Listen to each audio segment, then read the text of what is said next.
नमस्कार, मैं हूं मृत्युंजय कुमार झा और हमारा खास शो बाजार आज और कल में आपका स्वागत है।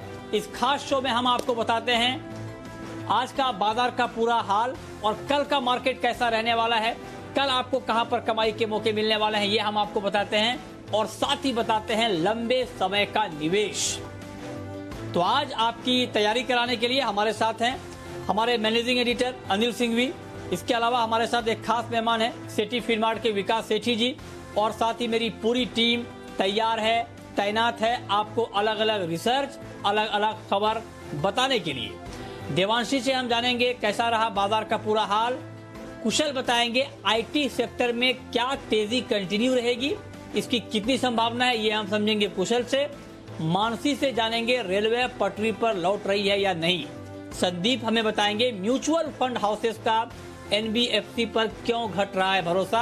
और आशीष से जानेंगे एविएशन शेयरों में भरोसा क्यों हो रहा है, क्यों कम हो रहा है। ये सारी बातें होंगी, लेकिन सबसे पहले आपको बताते हैं कि आज पूरे दिन शेयर मार्केट में किस तरह का कामकाज हुआ है और किस तरह की हलचल रही है। तो दिन भर उतार चढ़ाव के बाद आज बाजार गिरावट के साथ बंद हुए। सत्र के आखिरी घंटे में बिकवाली ने बाजार पर दबाव बढ़ा दिया और चीन और भारत के बीच बढ़ते तनाव की वजह से कारोबारी सतर्क रुख अपना रहे हैं। निफ्टी 11,350 के नीचे फिसलकर बंद हुआ। आखिर में सेंसेक्स 52 अंक और निफ्टी 38 अंक गिरकर बंद हुए। निफ्टी आईटी इंडेक्स के अलावा सभी सेक्टर के इंडेक्स ने निराश किया। मेटल और मीडिया इंडेक्स ने 3-3% तक का गोता लगाया। रियल्टी, फार्मा और पीएसयू बैंक 1.5 से 2% तक कमजोर पड़ गए। और अब आपको बताते हैं कि आज के मार्केट में विदेशी निवेशकों ने और घरेलू निवेशकों ने कितनी खरीदारी या बिकवाली की है, यह आंकड़ा जरा आप देख लें। तो एफआईज यानी विदेशी संस्थागत निवेशकों ने कैश मार्केट में करीब करीब 1057 करोड़ रुपए की बिकवाली की है। वहीं डीआईआईज यानी घरेलू संस्थागत निवेशकों ने 620 करोड़ रुपए से ज्यादा की खरीदारी की है।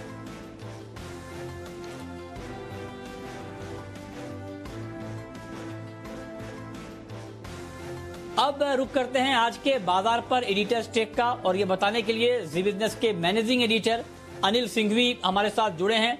सर, बहुत बहुत स्वागत है आपका। मेरा पहला सवाल आपसे ये होगा कि आज बाजार में एक उतार चढ़ाव भरा कारोबार रहा। ओवरऑल आज के मार्केट को आप किस तरह से देखते हैं और जो एक फ्लक्चुएशन हमने देखा है उस पर आप क्या कहेंगे?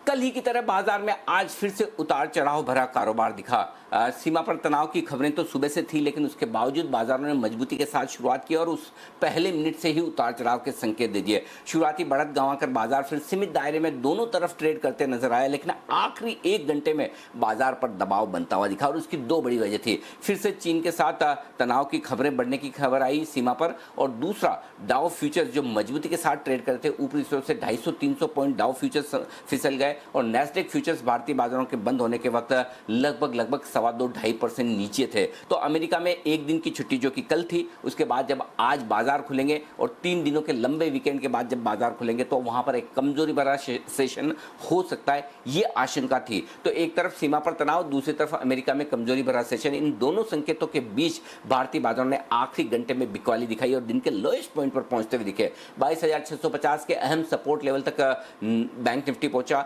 11,300 के आसपास निफ्टी पहुंचा और उसी के आसपास क्लोजिंग होती दिखी है। बैंक निफ्टी में क्लोजिंग 22,750 के आसपास होती नजर आई। साफ तौर पर आखिरी घंटे में तेजी की पोजीशन कम होने के संकेत साफ दिखे। ट्रेडर्स ने दिन भर मजबूती का ट्रेड देखने के बाद थोड़ी सी अपनी पोजीशन हल्की की है इन दोनों संकेतों के चलते। तो ओवरऑल आप कह सकते हैं कि कमजोर हैं।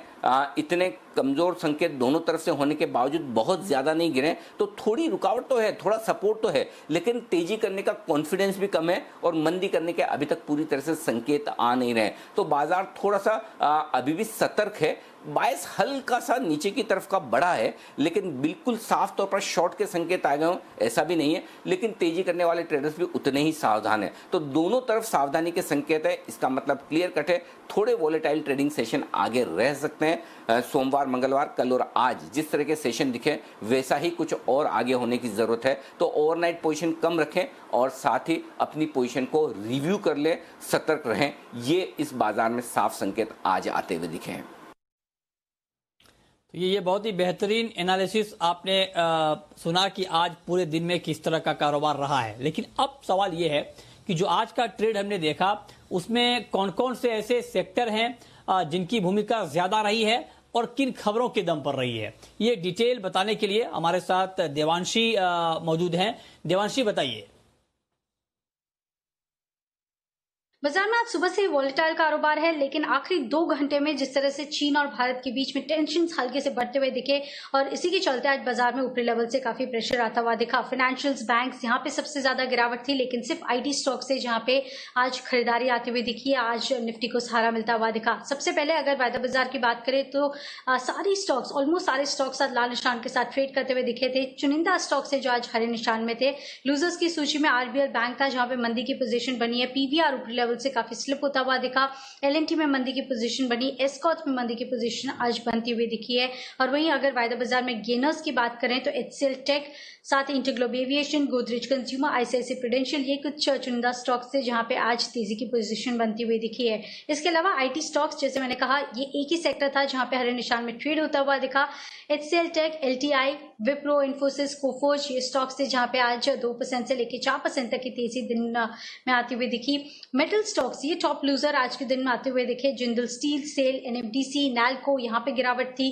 फार्मा स्टॉक्स में भी आज गिरावट के साथ कारोबार होता हुआ दिखा। Divi's labs, pharma, doctor Reddy और बैंक्स ऑफ फाइनेंशियल्स भी आज लूजर्स ही रहे। आप देखिए, आरबीएल बैंक के अलावा axis bank, SBI, bank of Baroda आज लाल निशान के साथ ट्रेड करते हुए, और जी के सुपर हिट कॉल्स जो आपको दिन दरमियान आते हुए दिखे थे। पूरे दिन जो रेकमेंड किए थे ये स्टॉक्स, टीसीएस, आप देखिए यहाँ पे खरीदारी की राय सुबह सुमी जी की तरफ से और किरण जी की तरफ से थी। एचसीएल टेक भी आपको चार्ट कॉर्नर में रेकमेंड किया गया था, यहाँ पे अच्छी कमाई होती हुई दिखी है। पीवीआर जो आपको सुमित जी ने रेकमेंड किया था, बिकवाली करने की राय थी, यहाँ पे भी लो लेवल्स आते हुए दिखे। साथ ही आज सेंचुरी इनका, जो कि जैन साहब की रिकमेंडेशन थी, और आखिर में आज अनिल जी ने आपको कहा था कि बैंक निफ्टी और निफ्टी दोनों की तरफ से वीक संकेत मिलते हुए दिख रहे हैं। आज कमजोरी के ट्रेड हैं और यहाँ पे जो असल है ये पोजीशंस बनानी चाहिए, और ये सारे कॉल्स से जो आके आज सुपर हिट रहे। लेकिन अगर ब्रॉडर मार्केट्स की बात करें तो आज बाजार में गिरावट के साथ या आज बिकवाली हावी होती हुई दिखी है। तो ये डिटेल में देवांशी ने बताया कि किस तरह का एक्शन अलग अलग सेक्टर में रहा है। अब रुक करते हैं अपने खास मेहमान का, और आज हमारे साथ हैं सेठी फिनमार्ट के विकास सेठी जी। विकास जी, बहुत बहुत स्वागत है सर आपका। मेरा पहला सवाल आपसे ये होगा कि आज जिस तरह का मार्केट हमने देखा, एक उतार चढ़ाव भरा मार्केट, और बाजार की नजर चीन के ऊपर भी टिकी हुई है, तो ऐसे में कल का मार्केट आपको कैसा लग रहा है? और कल के मार्केट को देखते हुए इंट्राडे में कल कहां पर ट्रेड लेना चाहिए? बिल्कुल मृत्युंजय, देखिए आज के बाजार एक्सट्रीमली एक तो वोलेटाइल थे। सुबह हम कुछ समय तक तेजी में थे, बट उसके बाद जैसे जैसे खबरें आने लगी कि जो इंडो चाइनीज बॉर्डर है, एलएसी में कुछ फायरिंग वगैरह हुई है या वहां पे जो तनाव है उसका एक असर था। और दूसरा, जब हम 2-2:30 बजे के आसपास जो डाउ फ्यूचर्स में भी काफी बड़ी गिरावट देखी जाने लगी, तो उन सब का एक कंबाइन इम्पैक्ट था, हमारे बाजार नेगेटिव बंद हुए। और जब हम अभी बात कर रहे हैं तो यूएस के मार्केट्स खुल चुके हैं और वहां पे डाउ में 500 पॉइंट तक की गिरावट देखी जा रही है, और नैस्डैक भी अच्छा खासा पिटा हुआ है। तो इन सबको देखते हुए, और अगर ये जो इंडो चाइनीज जो टेंशन है वो अगर एस्केलेट होता है तो बाजार में यहाँ से गिरावट वैसे और बढ़ सकती है। बट जो मैंने कल के लिए स्टॉक चूज किया वो खरीदारी करने की सलाह है। बट मुझे लगता है जो लेवल्स मैंने दिए हैं वो क्लोजिंग के हिसाब से दिए हैं, बट मुझे लगता है उनको अकॉर्डिंगली चेंज करना पड़ेगा, बिकॉज बाजार हो सकता है गैप डाउन खुले तो ये नीचे के लेवल्स पे स्टॉक मिल सकता है। कंपनी का नाम है पीडीलाइट इंडस्ट्रीज, एक बहुत ही जबरदस्त कंपनी है जिसके काफी पॉपुलर ब्रांड्स हैं जो कि हम रोजमर्रा की जिंदगी में यूज करते हैं, जैसे फेविकोल है, फेविक्विक है, डॉक्टर फिक्सिट, फिर एम सील, ये सब इनके ब्रांड्स हैं। बहुत ही जबरदस्त ब्रांड्स हैं, फंडामेंटल्स बहुत ही अच्छे हैं, अच्छे ऑपरेटिंग प्रॉफिट मार्जिन है, रिटर्न रेशियोज भी काफी अच्छे हैं, एक जीरो डेट कंपनी है। मुझे लगता है ये जो आज जिस लेवल पे बंद हुआ है, करीबन 1446 के लेवल पे बंद हुआ है, कल हो सकता है बाजार में अगर गिरावट के साथ खुले तो ये नीचे के लेवल्स पे मिल सकता है स्टॉक, तो वहां पे खरीदारी करने की सलाह रहेगी। और मेरा मुझे लगता है कल या फिर जैसे सेंटीमेंट सुधरते हैं इस स्टॉक में 1475 का टारगेट रहेगा। अच्छा, ठीक है, तो ये राय आपकी। और sir positional point of view से आपको कहां पर लग रहा है कि ठीक ट्रेड बनेगा? और बिल्कुल मृत्युंजय, पोजिशनल तौर के रूप में मैं रिकमेंड करने जा रहा हूँ एक स्टॉक जिसकी आज मैंने ड्यूरिंग द डे भी चर्चा करी थी। कंपनी का नाम है Johnson controls Hitachi air conditioning, JCHAC के नाम से ये ट्रेड होती है। ये company air conditioners, air purifiers, refrigerators आदि बनाती है। जिस तरह से खबरें चल रही है कि जो इलेक्ट्रॉनिक गुड्स है इस सेक्टर को भी बढ़ावा देने के लिए सरकार बहुत अच्छे कुछ अनाउंसमेंट आने वाले दिनों में कर सकती है। आज दिन भर आपकी एक्सक्लूसिव खबरें भी थी और मुझे लगता है जिस तरह से इस सेक्टर की बाकी कंपनियों ने भी अच्छा परफॉर्म किया, जैसे डिक्सन टेक्नोलॉजीज, अंबर एंटरप्राइजेज, व्हर्लपूल, इन सब में एक शानदार तेजी बनी है। ये भी एक जबरदस्त कंपनी है। ये एक जॉइंट वेंचर है बिटवीन यूएस की एक कंपनी है जॉनसन कंट्रोल्स और जापान की कंपनी है हिटाची। इन दोनों में 60-40 का जॉइंट वेंचर है। सॉलिड फंडामेंटल्स है। प्रोमोटर्स करीबन 74% हिस्सेदारी मेंटेन करते हैं। डीआईएस भी अराउंड 17-18% की हिस्सेदारी है। ऑलमोस्ट नेग्लिजिबल डेट है। डेट इक्विटी रेशियो 0.23 का है। अच्छे रिटर्न रेशियोज है। मुझे लगता है ये स्टॉक जो कि आज करीबन 2230 के आसपास बंद हुआ है, इस स्टॉक को पोजिशनल लिहाज से बिल्कुल खरीदा जा सकता है। 2450 के मेरे टारगेट रहेंगे आने वाले कुछ दिनों में। स्टॉप लॉस डालना है 2175 रुपए। जी, तो ये दो ट्रेड आपके लिए, एक तो इंट्राडे के लिए और एक ये कि पोजिशनली आप कहां पर इस मार्केट में ट्रेड कर सकते हैं, ये आपको सेठी जी ने बताया। लेकिन आगे बढ़ते हैं और अब बात करते हैं आईटी सेक्टर की। जी हां, घरेलू आईटी सेक्टर में तेजी आई है। क्या ये तेजी कंटिन्यू रहेगी? इसको लेकर रिसर्च क्या कहते हैं, फंडामेंटल क्या कहते हैं, ये डिटेल बताने के लिए हमारे सहयोगी कुशल गुप्ता हमारे साथ जुड़े हुए हैं। बताइए कुशल।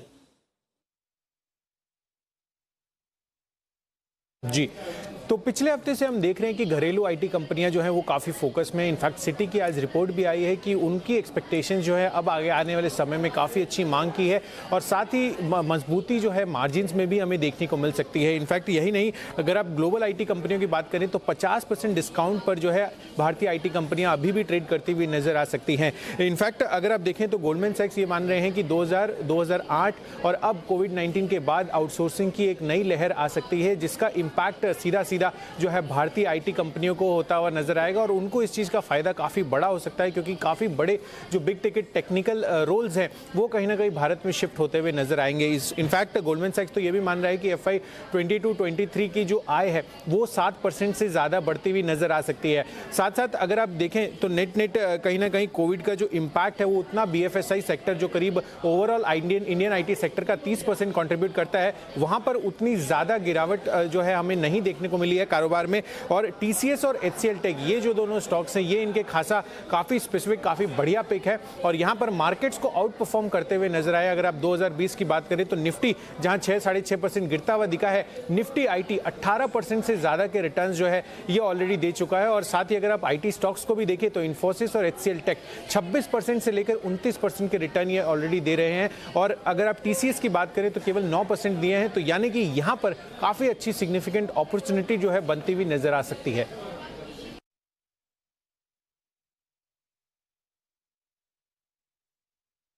ठीक है, तो ये कुशल ने बताया कि आईटी सेक्टर में आखिर तेजी कंटिन्यू क्यों रह सकती है।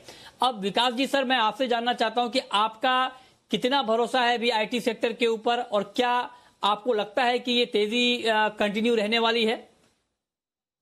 नहीं, बिल्कुल मृत्युंजय, बहुत ही शानदार सेक्टर है। इस लॉकडाउन के दौरान जो एक सेक्टर जिसको बिजनेस में कुछ ज्यादा फर्क नहीं पड़ा, वो एक one of the sectors is IT, और जहां पे हमारे देश में काफी वर्ल्ड वाइड एक मानी जाने वाली कंपनियां मौजूद है। मुझे लगता है TCS, Infosys, HCL tech, Wipro, tech Mahindra, ये पांचों लीडिंग कंपनीज बहुत ही अच्छा कर रही है और आने वाले सालों में भी इनसे बहुत अच्छी उम्मीदें हैं। तो इन सब पे तो बिल्कुल तेजी का व्यू है ही है।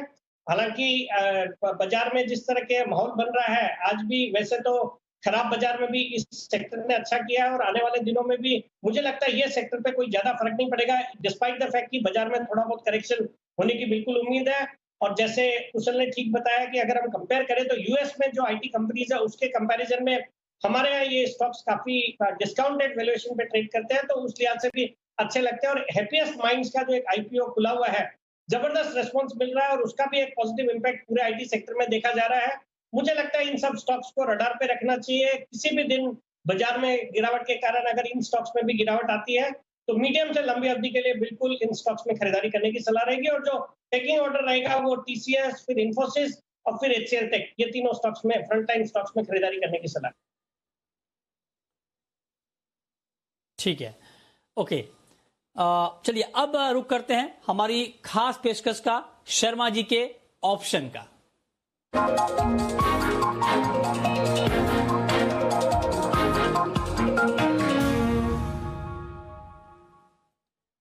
और ऑप्शन का ये ट्रेड बताने के लिए हमारे साथ वीके शर्मा जी जुड़ चुके हैं, एचडीएफसी सिक्योरिटीज के। शर्मा जी, बहुत बहुत स्वागत है सर आपका कार्यक्रम में। बताएं सर, कल ऑप्शन में कहां पर ट्रेड लेना उचित रहेगा, ठीक रहेगा? नमस्ते मृत्युंजय, आपको और आपके सभी दर्शकों को। स्टेट बैंक ऑफ इंडिया की एक सब्सिडी है जिसका नाम है एसबीआई लाइफ।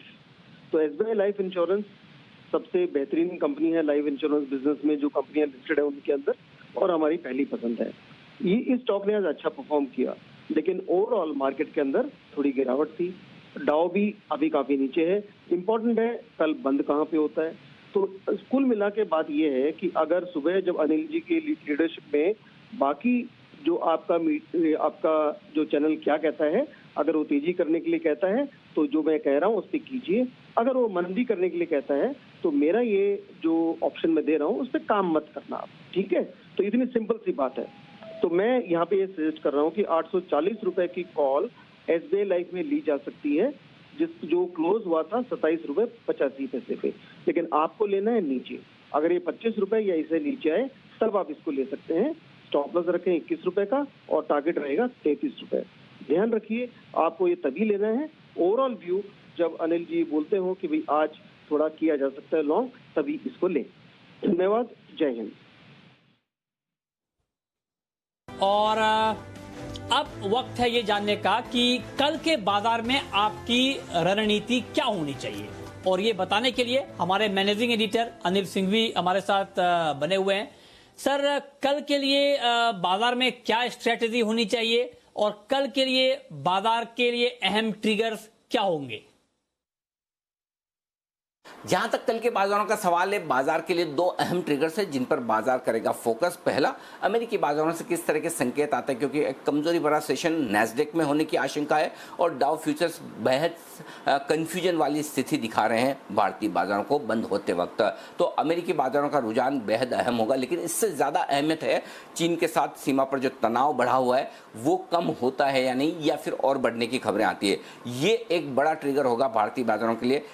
अमेरिका की वजह से हम देखेंगे कि क्या सपोर्ट मिल सकता है, और चीन के साथ तनाव की वजह से हम देखेंगे कि क्या ऊपर रुकावट आ सकती है। जो लेवल्स इंपॉर्टेंट कल के लिए रहेंगे वो एकदम साफ है। बैंक निफ्टी पर 23,100 ये ऊपर की वो रेंज है जिसे पार करना मुश्किल होता हुआ दिख रहा है, और नीचे 22,450 से 22,650 सपोर्ट जोन है जिस पर आपको नजर रखनी है। बैंक निफ्टी के लिए 11,175 11,250 मजबूत सपोर्ट के तौर पर नजर आ रहा है। इसके टूटने के बाद ही फ्रेश कमजोरी होगी, लेकिन ऊपरी स्तरों पर 11,375 11,425 ये वो रेंज है जहां पर बाजार रुकते और अटकते हुए आपको नजर आ सकते हैं। तो थोड़ी सी सावधानी भरा माहौल है।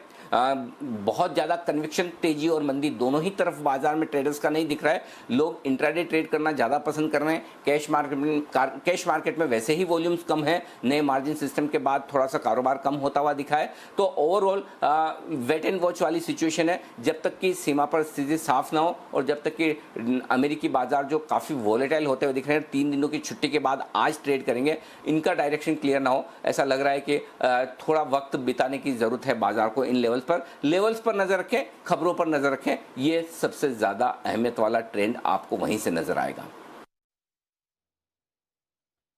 तो ये स्ट्रेटेजी आपके लिए कल के लिए बाजार की। बहुत शुक्रिया सर आपका कल के लिए ये रणनीति बताने के लिए। लेकिन अब एक बड़ी खबर ये है कि अमेरिकी बाजारों में भारी गिरावट आ गई है, और अमेरिकी बाजार भारी गिरावट के साथ ट्रेड कर रहे हैं। नैस्डैक, डाउ, यहां पर जोरदार बिकवाली का माहौल बना है। सेठी जी, मैं आपसे जानना चाहता हूं कि एक तो भारतीय बाजार के लिए ये एक टेंशन वाली बात थी, चिंता वाली बात थी कि भारत और चीन के बीच जो माहौल अभी बना है उसको मार्केट बड़ा क्लोजली वॉच कर रहा था। लेकिन अब देखिए ये नई आफत आ रही है अमेरिकी बाजारों से, वहां पर भारी गिरावट आ गई है। ऐसे में कल के मार्केट पर आप क्या इंपैक्ट देखते हैं, अभी जो हम अमेरिकी बाजारों में गिरावट देख रहे हैं उसका? बिल्कुल मृत्युंजय, जब हमने इस प्रोग्राम की शुरुआत करी थी तब भी मैंने कहा था कि जब हम बात कर रहे हैं तो यूएस में काफी अच्छी खासी गिरावट देखी जा रही है। डाउ मैंने जब देखा तब 500 पॉइंट नीचे था और इवन नैस्डैक में 3.5-4% की गिरावट है, जो कि वहां पे पिछले वीक में भी 2-3 बार ऐसा हुआ जब जितने भी टेक शेयर्स थे, जैसे टेस्ला है या इवन अमेजॉन है, माइक्रोसॉफ्ट है, एप्पल है, इन सब में एक बहुत भारी गिरावट आई है और उसका इम्पैक्ट दुनिया भर के बाजारों में बिल्कुल देखा जा रहा है। और आज हम जब बंद हो रहे थे तब भी एक हल्का फुल्का अंदेशा हो गया था कि बाजार, यूएस के बाजार आज वीक रहेंगे, तो उसको हमने कुछ हद तक पचाया है। बट देखना है, अभी पूरी रात बाकी है किस तरह से यूएस के मार्केट्स बंद होते हैं। और उससे ज्यादा इंपॉर्टेंट मुझे लगता है जो एलएसी पे जो बातें चल रही है उसका, जब हम कल सुबह देखते हैं बाजार खुलने के आसपास किस तरह की खबरें आती है कि वहां पे जो मामला है वो आगे एस्केलेट हुआ है या वहां पे कुछ टेंशन डिफ्यूज हुए हैं, तो उसके ऊपर हमको बाजार पे रिएक्शन देखने को मिलेगा। बट ओवरऑल थोड़ा कॉशियस रहने की जरूरत है और मुझे लगता है जो ट्रेडर्स है उनको पोजीशंस लाइट रखनी चाहिए या जितनी बचा सकते हैं उतनी रखनी चाहिए। बाजार एक्सट्रीमली वोलेटाइल नजर आ रहे हैं। ठीक है, तो वोलेटाइल मार्केट आपको नजर आ रहा है और अपडेट यही है कि अमेरिकी मार्केट गिरा हुआ है, क्रूड की कीमतों में तेज गिरावट आ गई है, 7% से ज्यादा नाइमेक्स क्रूड के दाम गिर गए हैं। तो मार्केट में बड़ा एक खलबली सी मची हुई है। देखते हैं कल का मार्केट कैसा रहता है। चलिए सर, ये तो रोज की कहानी है, डेली का मार्केट है तो ऊपर नीचे होना ही है। लेकिन लंबे समय के जो निवेशक हैं और लॉन्ग टर्म के लिए अगर कोई इन्वेस्ट करना चाह रहे हैं तो उनको इस बाजार में कहां पर पैसा लगाना चाहिए सेठी जी? बिल्कुल मृत्युंजय, लॉन्ग टर्म के लिहाज से मुझे जो स्टॉक अभी पसंद आ रहा है उसका नाम है हेडलबर्ग सीमेंट। एक सीमेंट सेक्टर की बहुत ही अच्छी कंपनी है, एक एमएनसी कंपनी है। इसकी जो पेरेंट है वो एक जर्मन मल्टीनेशनल है, हेडलबर्ग। कंपनी के फंडामेंटल्स बहुत ही अच्छे हैं और मुझे लगता है सीमेंट जो सेक्टर है वो आने वाले 9 से 12 महीनों में बहुत अच्छा कर सकता है यहाँ से, जिसके 2-3 कारण है। एक तो मानसून अभी नॉर्मल हुआ है, उसके कारण से रूरल इकोनॉमी अच्छा कर रही है, तो उसका भी एक सीमेंट की डिमांड पे अच्छा खासा पॉजिटिव इम्पैक्ट देखने को मिल सकता है। उसके अलावा सरकार का जो पूरा फोकस है इंफ्रास्ट्रक्चर के ऊपर, कई नए प्रोजेक्ट्स हाल के दिनों में अनाउंस करे हैं सरकार ने, और वैसे भी एक नेशनल इंफ्रास्ट्रक्चर पाइपलाइन का सरकार ने ऑलरेडी जिक्र किया हुआ है, जिसके अंतर्गत वो 1,05,000 करोड़ आने वाले 5 साल में निवेश करने जा रहे हैं। तो मुझे लगता है सीमेंट सेक्टर का एक मेजर बेनिफिशियरी होगा और एक अच्छी क्वालिटी की कंपनी है, फंडामेंटल्स रॉक सॉलिड है, अच्छे वैल्यूएशंस भी ज्यादा महंगे नहीं है। और मुझे लगता है जिस तरह के ऑपरेटिंग प्रॉफिट मार्जिन है, जिस तरह के रिटर्न रेशियोज है और जो डेट के लेवल्स है, मुझे लगता है ये स्टॉक एक सेफ स्टॉक रहेगा। अगर ये गिरावट आती है तो नीचे के लेवल्स पे और खरीदा जा सकता है। बाकी मुझे लगता है इन लेवल्स पे भी या कोई भी गिरावट पे इसको ऐड करते रहना चाहिए। आने वाले 9 से 12 महीने में मेरा इसमें 250 रुपए का टारगेट है। ठीक है, बहुत शुक्रिया विकास सेठी जी आपका और साथ ही मेरी पूरी टीम का बताने के लिए कि आज का मार्केट कैसा रहा, क्यों रहा और कल का बाजार कैसा रह सकता है, कहां पर कमाई के मौके बन सकते हैं, लंबे समय के लिए आप कहां पर निवेश कर सकते हैं।